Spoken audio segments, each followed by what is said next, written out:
എപ്പിറ്റിമം of patients എന്താണെന്ന് വെച്ചാൽ ഇവിടെ വന്നാൽ പഠിക്കുന്നതായിരിക്കും അല്ലേ സാർ? ഇത്രയും പ്രതീക്ഷിച്ചില്ലല്ലേ? ഇങ്ങനെ അങ്ങ് അലണ്ടു പോകുന്ന തീരെ പ്രതീക്ഷിച്ചില്ല. അത് ഇച്ചിരി കഠിനമായിപ്പോയി. കഴിഞ്ഞ 2-3 ആഴ്ചയായിട്ട് എങ്ങനെയൊക്കെയോ ഞങ്ങളുടെ ചർച്ചകളിൽ വരുന്ന ഒരു വിഷയമാണ് അമ്പലപ്പുഴ ശ്രീകൃഷ്ണസ്വാമി ക്ഷേത്രത്തിൽ പോകാന്നുള്ളത്. അപ്പോൾ നമ്മൾ ഒട്ടും വൈബിച്ചില്ല. നേരെ ഒരു ഞായറാഴ്ച കിട്ടി ഒരു വണ്ടി എടുത്ത് നേരെ വെളുപ്പിനെ അവിടെ നിന്ന് ഇറങ്ങി ഇപ്പോൾ നമ്മൾ അമ്പലത്തിലെത്തിയിട്ടുണ്ട്. അപ്പം ഇന്നത്തെ വീഡിയോ ഈ അമ്പലപ്പുഴ ക്ഷേത്രത്തിനെ കുറിച്ചും അതിനെക്കുറിച്ച് അറിയേണ്ട കുറേ കാര്യങ്ങളും നിങ്ങളുടെ മനസ്സിലായ ക്ഷേത്രത്തിലെ ദർശനത്തിൻ്റെ സമയം, പായസത്തിൻ്റെ സമയം, അങ്ങനെ കുറേ ചോദ്യങ്ങളുണ്ടാവും. അപ്പം ഇന്നത്തെ വീഡിയോ അതാണ്. അപ്പം this is me Anandan, welcome back to channel 66. അപ്പോൾ നമ്മൾ കിഴക്കേനടയിൽ നിന്ന് ഇവിടെ നിന്ന് ഇങ്ങനെ കയറി വരുന്ന സമയത്ത് നമ്മൾ നേരെ ആദ്യം എത്തുന്നത് കുളത്തിൻ്റെ ഭാഗത്തേക്കാണ്. അപ്പോൾ കുളത്തിൻ്റെ ഭാഗത്തേക്ക് നമ്മൾ ഇറങ്ങുകയാണെന്നുണ്ടെങ്കിൽ ശ്രദ്ധിക്കേണ്ട കാര്യം എന്താണെന്ന് വെച്ചാൽ ഇവിടെ നോട്ടീസ് ബോർഡ് തന്നെ എഴുതി വെച്ചിട്ടുണ്ട്, പടിയിൽ വഴുക്കലുണ്ട്, സൂക്ഷിക്കണം. നമ്മൾ കാലൊക്കെ ഇങ്ങനെ കഴിയും നിന്നപ്പോഴാണ് ഒരു ചേച്ചിയോട് ചോദിച്ചു, ചേച്ചി പായസത്തിൻ്റെ കാര്യം എങ്ങനെയാണ്? അപ്പോൾ ചേച്ചി പറഞ്ഞു, മോനെ നേരെ പോയി ആ ക്യൂയിലോട്ട് നിന്നോ, 11 മണി വരെ അവിടെ നിൽക്കേണ്ടി വരുമെന്ന്. അപ്പം നമുക്ക് മനസ്സിലായി നമ്മളിവിടെ നിന്ന് കറങ്ങിത്തിരിയാൻ പാടില്ല, നേരെ പോയി ക്യൂവിൽ നിൽക്കണമെന്ന്. അപ്പോൾ ഞങ്ങൾ അങ്ങോട്ട് ചെന്നപ്പോഴത്തേക്കിനും സ്പോട്ട് ബുക്കിങ്ങിനുള്ള ക്യൂ അവിടെ സ്റ്റാർട്ട് ചെയ്തിട്ടുണ്ടായിരുന്നു. അപ്പോൾ ഞങ്ങൾ 2 ടീമായിട്ട് സ്പ്ലിറ്റ് ചെയ്തു. ഒരു ടീം പോയി ക്യൂവിൽ നിന്ന് അടുത്ത ടീം പോയി തൊഴുതു. എന്നിട്ട് അവർ വന്നപ്പോഴത്തേക്കിനും ഞങ്ങൾ പോയി പിന്നീട് തൊഴുതു. കഞ്ഞി കിട്ടിയില്ല ഗൈസ്. രാവിലെ ഇവിടെ വരികയാണെന്നുണ്ടെങ്കിൽ കുറച്ച് നേരത്തെ വരുവാണെന്നുണ്ടെങ്കിൽ ഇവിടെ ഔഷധക്കഞ്ഞി കൊടുക്കുന്നുണ്ട്. അപ്പോൾ നമ്മുടെ കൂടെ വന്ന പയ്യന്മാർക്ക് കിട്ടി. നമ്മൾ ആദ്യം അവിടെ പോയി ക്യൂ നിൽക്കുമായിരുന്നു. അതുകൊണ്ട് എനിക്ക് ജസ്റ്റ് മിസ്സായി. അപ്പോൾ തൊഴുതിറങ്ങി അങ്ങോട്ട് ചെല്ലുമ്പോൾ അടുത്ത പ്രധാനപ്പെട്ട ഒബ്ജക്റ്റീവാണ് നമുക്ക് പായസം വാങ്ങുക എന്നുള്ളത്. പായസം അങ്ങനെ ഈസി ആയിട്ട് കിട്ടില്ല. പായസം കിട്ടാൻ വേണ്ടിയിട്ട് പ്രധാനമായിട്ട് 2 കൗണ്ടറാണുള്ളത്. ഒന്ന് പ്രീ ബുക്കിംഗ് കൗണ്ടർ 8 മണിക്ക് സ്റ്റാർട്ടാവുന്നു, അടുത്തത് spot booking counter. Spot booking counter 11 മണിക്ക് സ്റ്റാർട്ടാവത്തുള്ളൂ. പക്ഷേ നമ്മൾ അമ്പലത്തിൽ ചെല്ലുമ്പോൾ തൊട്ട് സ്പോട്ട് ബുക്കിംഗ് കൗണ്ടറിൽ ആളായിരിക്കും. അപ്പം ഞങ്ങളൊരു 7 പേരായിട്ട് വന്ന് 2 ടീമായിട്ട് സ്പ്ലിറ്റ് ചെയ്തുകൊണ്ട് നമ്മൾ ആ ഒരു പൊസിഷൻ ബ്ലോക്ക് ചെയ്ത് വെക്കാൻ നമുക്ക് പറ്റി. അങ്ങനെ ചെയ്യുന്നതായിരിക്കും നല്ലത്. ഈ ഒരു ക്യൂവിൽ കുഞ്ഞു കുട്ടികൾ തൊട്ട് അപ്പൂപ്പനമ്മമാർ വരെ ഉണ്ടാവും. ഞങ്ങളൊരു 7 മണിക്ക് നിൽക്കാൻ തുടങ്ങി.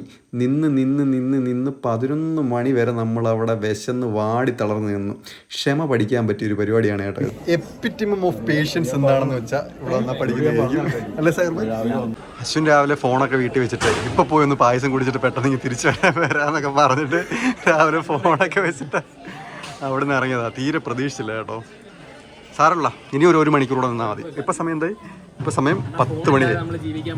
ഓ, എന്തിനാ നീ കരയുന്നു? പിന്നെ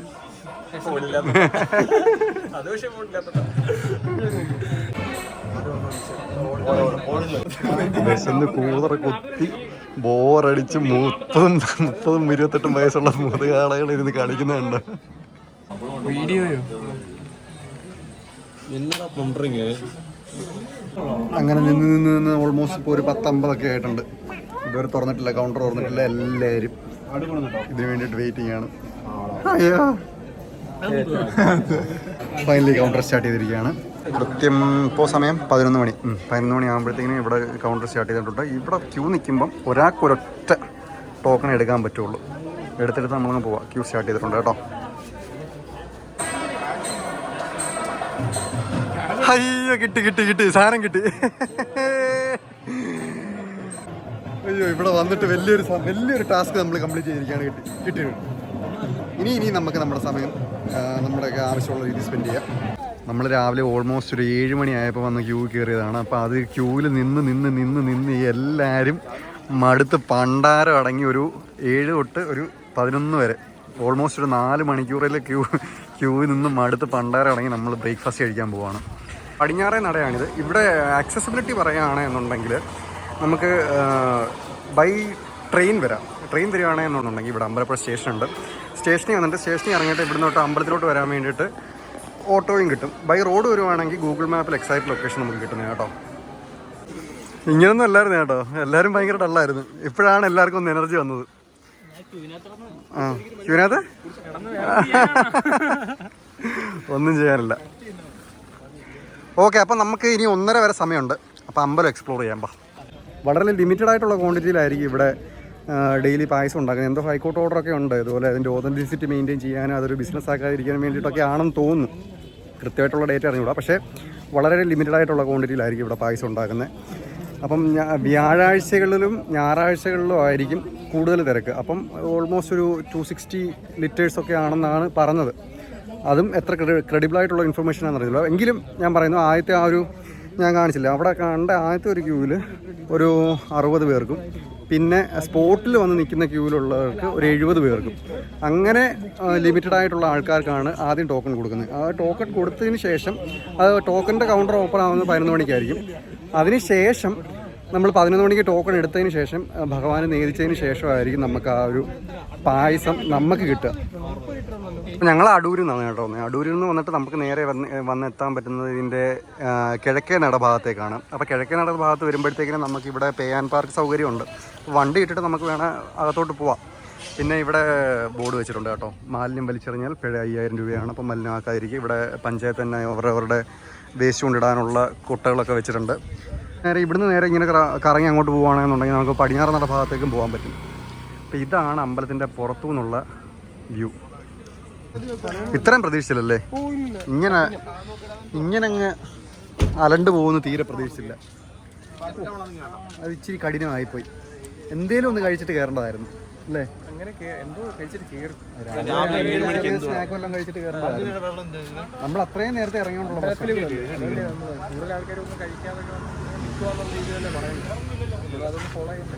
അതെ. സാഗർബായിയുടെ ഗുളി കഴിച്ചിട്ടുണ്ട്.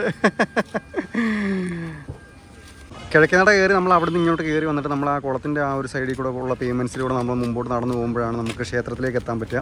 അപ്പോൾ അമ്പലപ്പുഴ ക്ഷേത്രത്തിനെ കുറിച്ച് പറയുകയാണെന്നുണ്ടെങ്കിൽ തിരുവിതാംകൂർ ദേവസ്വം ബോർഡിൻ്റെ കീഴിലുള്ള ക്ഷേത്രമാണ്. മീനമാസത്തിലാണ് ഇവിടെ മെയിനായിട്ട് ഉത്സവങ്ങളും കാര്യങ്ങളും ഒക്കെ നടക്കുന്നത്.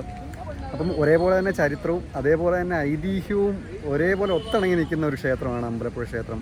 കുറേ നൂറ്റാണ്ടുകളുടെ ചരിത്രം ഈ ക്ഷേത്രത്തിനോട് ഒത്തിണങ്ങി നിൽപ്പുണ്ട്. ക്ഷേത്രത്തിൻ്റെ ചരിത്രത്തെക്കുറിച്ച് പറയുകയാണെന്നുണ്ടെങ്കിൽ ചെമ്പകശ്ശേരി രാജാവ് കൊല്ലവർഷം 720-ആം ആണ്ട്, അതായത് 720-ആം ആണ്ട്, ഇപ്പം നമ്മൾ ജീവിച്ചുകൊണ്ടിരിക്കുന്ന കൊല്ലവർഷം 1200-ആണ്. അപ്പം അത്രയും പഴക്കം ചെന്ന ക്ഷേത്രങ്ങളിലൊന്നാണ് നമ്മുടെ അമ്പലപ്പുഴ ശ്രീകൃഷ്ണസ്വാമി ക്ഷേത്രം. അപ്പം 720-ആം ആണ്ടിലാണ് ഈ ക്ഷേത്രം പണി കഴിപ്പിച്ചത്. അതായത് അതിൻ്റെ ചരിത്രം പറയുകയാണെന്നുണ്ടെങ്കിൽ ഇതുപോലെ അവർ ഒരു വള്ളത്തിൽ കൂടെ ഒരു ദിവസം ഇങ്ങനെ യാത്ര ചെയ്ത് പോകുന്ന സമയത്ത് ചെമ്പകശ്ശേരി രാജാവും വില്ലുമംഗല സ്വാമികളോട് ഒരു ദിവസം യാത്ര ചെയ്ത് പോകുന്ന സമയത്ത് വള്ളത്തിൽ വെച്ച് ഇങ്ങനെ ഒരു കുഴൽനാദം കേട്ടു, അതായത് ഓടക്കുഴൽ വായിക്കുന്ന ഒരു സൗണ്ട് ഇങ്ങനെ കേട്ടു എന്നാണ് പറയുന്നത്. അപ്പോൾ അങ്ങനെ കേൾക്കുമ്പം നമ്മുടെ വില്ലുമംഗല സ്വാമികൾ പറഞ്ഞു ഇവിടെ ഒരു ക്ഷേത്രം പണി കഴിപ്പിക്കണമെന്നും. അപ്പോൾ അങ്ങനെ പണി കഴിപ്പിച്ച ക്ഷേത്രമാണ് ഈ ആറന്മുള ശ്രീകൃഷ്ണസ്വാമി ക്ഷേത്രം കേട്ടോ. വില്ലുമംഗല സ്വാമി ആരാന്നറിയോ? മറ്റൊരു പാട്ടില്ലേ, വില്ലുമംഗലത്തിന് പൂജയ്ക്ക് ഒരുക്കാൻ എല്ലാ ദിവസവും. ഓ സോറി ജെൻസി, നീ ജെൻസി അല്ലേ? നീ ആ പാട്ട് കേട്ടിട്ടുണ്ടോ? ഇല്ലല്ലേ. അപ്പോൾ ഈ കേരളത്തിൻ്റെ നാനാഭാഗത്തുനിന്ന് ആൾക്കാർ വരുന്നതുകൊണ്ട് അവർക്ക് ടോയ്ലറ്റിൻ്റെ ഒരു ഫെസിലിറ്റി കൂടെ വേണമല്ലോ. അപ്പോൾ ഇവിടെ പേ ആൻഡ് യൂസ് ടോയ്ലറ്റ് ഉണ്ട്. അത്യാവശ്യം നീറ്റ് ആൻഡ് ക്ലീൻ ആണ് കേട്ടോ. അപ്പോൾ ഇവിടെ വന്നിട്ടുള്ള one of the major objectives ഒക്കെ നമ്മൾ കംപ്ലീറ്റ് ചെയ്തിട്ടുണ്ട്. ഇനി നമുക്ക് റിലാക്സേഷൻ ടൈമാണ്. ഇനി ഒരു 1:30 ആകുമ്പോഴത്തേനും അല്ല കിട്ടത്തുള്ളൂ. നിങ്ങൾ പോവാണോ? പോവല്ലേ. അപ്പോൾ ഇനി ഒരു 1:30 ആകുമ്പോഴത്തേക്കിന് നമുക്ക് പായസം കിട്ടത്തുള്ളൂ. അപ്പോൾ ഇൻ ബിറ്റ്വീൻ നമുക്ക് ക്ഷേത്രം ഫുൾ എക്സ്പ്ലോർ ചെയ്യാനുള്ള സമയമാണ്. ഇപ്പോൾ പോയി ഫുഡൊക്കെ കഴിച്ച് ഇപ്പോൾ എല്ലാവരും ഒന്ന് എനർജൈസ്ഡ് ആയിട്ടുണ്ട്. എന്നിട്ട് നമ്മളിപ്പം ഫ്രീ ആയതുകൊണ്ട് തന്നെ എല്ലാവരും അവരവരുടേതായിട്ടുള്ള കാര്യങ്ങളിൽ എൻഗേജ്ഡ് ആയിട്ട് ഫോട്ടോയും കാര്യങ്ങളൊക്കെ എടുത്തിരിപ്പുണ്ട്. സാഗർബായി ഫോട്ടോ എടുക്കുന്നില്ലേ? ഓക്കെ. അപ്പം അവിടെ വെച്ച് പുള്ളിക്കാരൻ എന്ത് പറഞ്ഞാൽ ഇതുപോലെ 260 രൂപയാക്കാനുള്ള സാധനം ദേവസ്വം ബോർഡ് പാസ്സാക്കിയിട്ടുണ്ടല്ലേ. അപ്പം അവിടെ ക്യൂവിൽ നിന്നപ്പം ഇവിടുത്തെ ഒരു ചേട്ടൻ പറഞ്ഞതാണ് 260 രൂപ. ഇപ്പം 160 രൂപയ്ക്കാണ് നമുക്ക് പായസം കിട്ടിക്കൊണ്ടിരിക്കുന്നത്. 260 ആക്കാനുള്ള സംഭവം ദേവസ്വം ബോർഡ് ഉത്തരവ് പാസ്സാക്കിയിട്ടുണ്ട്. ഇതുവരെ അത് നിലവിൽ വന്നിട്ടില്ല. ഓണത്തിനോടൊക്കെ അനുബന്ധിച്ച് ചിങ്ങം 1 മുതലായിരിക്കും അത് നിലവിൽ വരുന്നത്. ഒരു ലിറ്ററിന് 260. ഇപ്പം 160 ആണ്. 100 രൂപയാണ് ഇൻക്രീസ് ആയിരിക്കും. ആണല്ലേ, ഓക്കെ. അപ്പം അങ്ങനെ ഒരു സംഭവം കൂടെ ഉണ്ട് കേട്ടോ. രാവിലെ വരികയാണെന്നുണ്ടെങ്കിൽ ആ ഒരു 7 മണി സമയത്തൊക്കെ ഇവിടെ ഔഷധക്കഞ്ഞി വിതരണം ചെയ്യുന്നുണ്ട് കേട്ടോ. അപ്പോൾ അതേപോലെ തന്നെ ഉച്ചക്കത്തെ അന്നദാനവും വളരെ ലിമിറ്റഡ് ക്വാണ്ടിറ്റിയിലാണ്. വരുന്ന എല്ലാവർക്കും ഒന്നും കൊടുക്കില്ല, അതിനൊരു ടോക്കൺ ഉണ്ട്. ആ ടോക്കൺ എടുത്തു കഴിഞ്ഞിട്ട് നമുക്ക് ഇവിടുന്ന് ഉച്ചക്കത്തെ അന്നദാനം ഇവിടുന്ന് തന്നെ നമുക്ക് കിട്ടുന്നതാണ്. അപ്പം തുലാഭാരത്തിന് വേണ്ടിയിട്ടുള്ള ത്രാസാണ് കേട്ടോ ഈ കാണുന്നത്. ഈ കിഴക്കേനടയ്ക്ക് ഓപ്പോസിറ്റായിട്ട് തന്നെ കുളത്തിനോട് ചേർന്നിട്ട് ഒരു വിശ്രമ കേന്ദ്രം കൂടെ ഉണ്ട്. അപ്പോൾ നമ്മളങ്ങനെ അകത്തോട്ട് നടന്ന് കയറുന്ന സമയത്ത് ആ ഒരു വ്യൂ ആണിത്. ഇവിടെ ബോർഡർ കെട്ടി മറച്ചിട്ടുണ്ട്. ചെറിയ പൊടി മീനുകൾ നമുക്കിവിടെ ഇന്ന് കാണാൻ പറ്റുന്നതാണ് കേട്ടോ.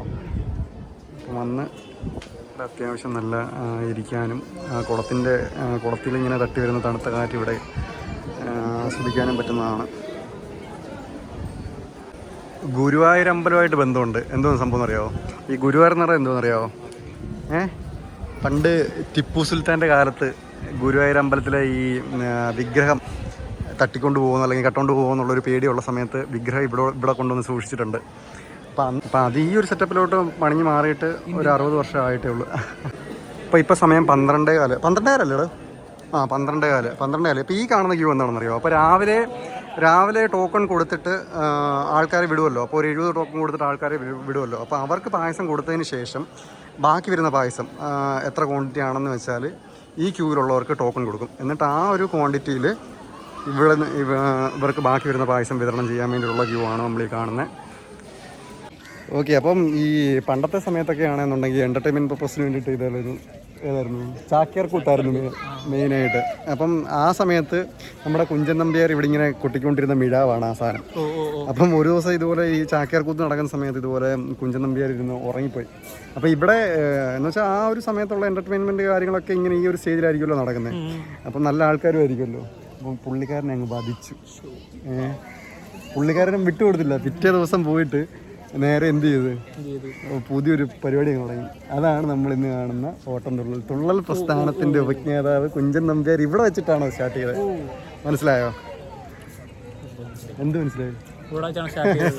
എന്ത് സ്റ്റാർട്ട് ചെയ്തത്? അപ്പൊ ആ കാണുന്നതാണ്. അത് ഭയങ്കര ചരിത്രമാണ്. അപ്പം നമ്മൾ ആ കാണുന്ന സാധനമൊക്കെ ഉണ്ടല്ലോ, ആ മിഴാവ് പുള്ളിക്കാരെ യൂസ് ചെയ്ത, അതായത് ഒരു മ്യൂസിക്കൽ ഇൻസ്ട്രുമെന്റ് ആയത്.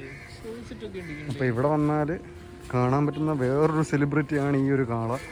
മാരക സൈസാണ് കേട്ടോ, കൊടൂര സൈസാണ്. അപ്പം പുള്ളിക്കാരനെ മൂക്ക് കയറോ അല്ലെങ്കിൽ ഒന്നും കെട്ടി മെരുക്കി ഇടാൻ വേണ്ടിയിട്ടുള്ള കയറുകളോ ഒന്നുമില്ല.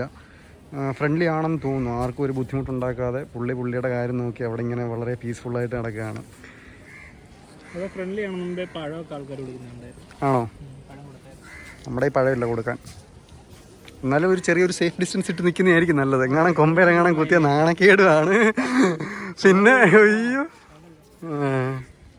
ഇവിടെ വന്നു കഴിയുമ്പോഴത്തേക്കിനും ശ്രദ്ധ പോകുന്ന മറ്റൊരു കാര്യം ഇവിടുത്തെ ആ ടെമ്പിൾ ആർക്കിടെക്ചറാണ് കേട്ടോ.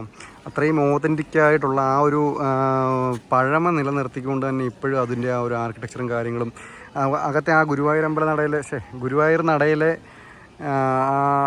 ഹൈറ്റ് നമ്മൾ ശ്രദ്ധിച്ചില്ലേ? ഇതുപോലെ നമ്മൾ തല തട്ടി നിൽക്കുകയാണ്. അപ്പോൾ അത് ആ ഒരു പഴമയും അതിൻ്റെ ഒരു ട്രഡീഷനും കാത്ത് സൂക്ഷിച്ചുകൊണ്ട് തന്നെ ഇവിടുത്തെ ആ ഒരു ആർക്കിടെക്ചർ അവർ കീപ്പ് ചെയ്യുന്നുണ്ട്. ഇങ്ങനത്തെ ഒരു ട്രഡീഷണൽ ഓതൻറ്റിസിറ്റി കീപ്പ് ചെയ്യുന്ന വളരെ ചുരുക്കം ചില അമ്പലങ്ങളാണ് കേരളത്തിലുള്ളത്. അപ്പോൾ അത് എൻ്റെ അറിവിൽ ഈ ഒരു same kind of architecture keep ചെയ്ത് ബിൽഡ് ചെയ്തേക്കുന്ന അല്ലെങ്കിൽ അങ്ങനെ കീപ്പ് ചെയ്തേക്കുന്ന ഒരു അമ്പലം ആറന്മുള ശ്രീ പാർത്ഥസാരഥി ക്ഷേത്രമാണ് കേട്ടോ. ചുരുക്കി പറഞ്ഞാൽ ഇവിടെ വരുമ്പോഴത്തേക്കിനും നമ്മളങ്ങ് കംപ്ലീറ്റ്ലി അങ്ങ് പോസിറ്റീവ് ആവും. അടിപൊളിയാണ് ഇപ്പോൾ ഇവിടെ വന്ന് നിൽക്കാനും ഈ ഒരു എക്സ്പീരിയൻസ് എടുക്കാനും ഒക്കെ. പരിപാടിയെല്ലാം കഴിഞ്ഞിട്ട് നമ്മുടെ അണ്ണന്മാർ ഇവിടെ റെസ്റ്റ് എടുത്തുകൊണ്ടിരിക്കുകയാണ്. അപ്പോൾ ഇനിയും അടുത്ത പരിപാടി എന്താണെന്ന് വെച്ചാൽ പായസം പോയി വാങ്ങുക എന്നുള്ളതാണ്. ഇതാണ് പടിഞ്ഞാറേ നടയുടെ ഇടത്തെ സൈഡിലായിട്ടാണ് പായസം ഉണ്ടാകുന്ന സ്ഥലം. അപ്പോൾ അവിടെ നിന്ന് പായസം പ്രിപ്പയർ ചെയ്ത് കഴിയുമ്പോഴത്തേക്കിനും അതായത് നമ്മുടെ പാലും അരിയും വെള്ളം കൂടെ തിളച്ച് കഴിയുമ്പോഴത്തേക്കിനും ഒരു സമയം അത് നല്ലപോലെ വെട്ടി തിളച്ച് കഴിയുമ്പോഴത്തേക്കിനും അവിടുന്ന് വാസുദേവ എന്ന് വിളിക്കും. അപ്പോൾ ഇവിടുന്ന് ഈ ദേവസ്വം ഓഫീസിൽ നിന്ന് പഞ്ചസാരയായിട്ട് അങ്ങോട്ട് പോകും. അതാണ് ഇവിടുത്തെ ഒരു ആചാരം കേട്ടോ. അപ്പോൾ അവിടുന്ന് പ്രിപ്പയർ ആയി കഴിയുമ്പോഴത്തേക്കിനും ഈ പായസം എല്ലാം കൂടെ നേദിക്കാൻ വേണ്ടിയിട്ട് ഭഗവാന്റെ നടയിലോട്ട് കൊണ്ടുപോകും. നടയിൽ നേദിച്ചതിന് ശേഷം ഈ സൈഡിലായിരിക്കും പായസം വിതരണം ചെയ്യുന്നത്. അങ്ങനെ ഏകദേശം 1 മണിയോടൊക്കെ അടുപ്പിച്ചാകുമ്പോഴത്തേക്കിനും അവിടുന്ന് ഭഗവാൻ നേദിച്ച പായസം ആ വിതരണ സ്ഥലത്തേക്ക് കൊണ്ടുവരും. അതിങ്ങനെ കൊണ്ടുവരുന്ന കാണാനും അത് തിരിച്ചെടുത്തുകൊണ്ട് പോകുന്ന കാണാനും ഒക്കെ ഭയങ്കര രസമാണ്. എന്നിട്ട് നമ്മൾ ആ ക്യൂവിൽ നിന്നിട്ട് നല്ല അടിപൊളി ക്യൂ ആണ്. ഈവൻ നമുക്ക് ടോക്കൺ ഉണ്ടെങ്കിൽ പോലും നമ്മൾ ഇച്ചിരി ടെൻഷനായി പോകും നമുക്ക് കിട്ടുമെന്ന്. അവിടെ ചെന്ന് നമ്മൾ ക്യൂവിൽ ഇടിച്ചിടിച്ച് നിന്നിട്ട് നമുക്ക് പായസം അവസാനം നമുക്ക് കിട്ടി. സക്സസ് അപ്പം കിട്ടി കേട്ടോ. അപ്പോൾ നമ്മൾ അത്ര നേരം വന്നതിനും ആ ഒരു എഫേർട്ട് ഇട്ടതിനും ഒക്കെ നമുക്കൊരു ഫലം കിട്ടിയിട്ടുണ്ട്. അപ്പോൾ നമുക്ക് എല്ലാവർക്കും പായസം കിട്ടി. അപ്പോൾ this is me Ananthan signing off from channel 66 with my team and see you until next time. By.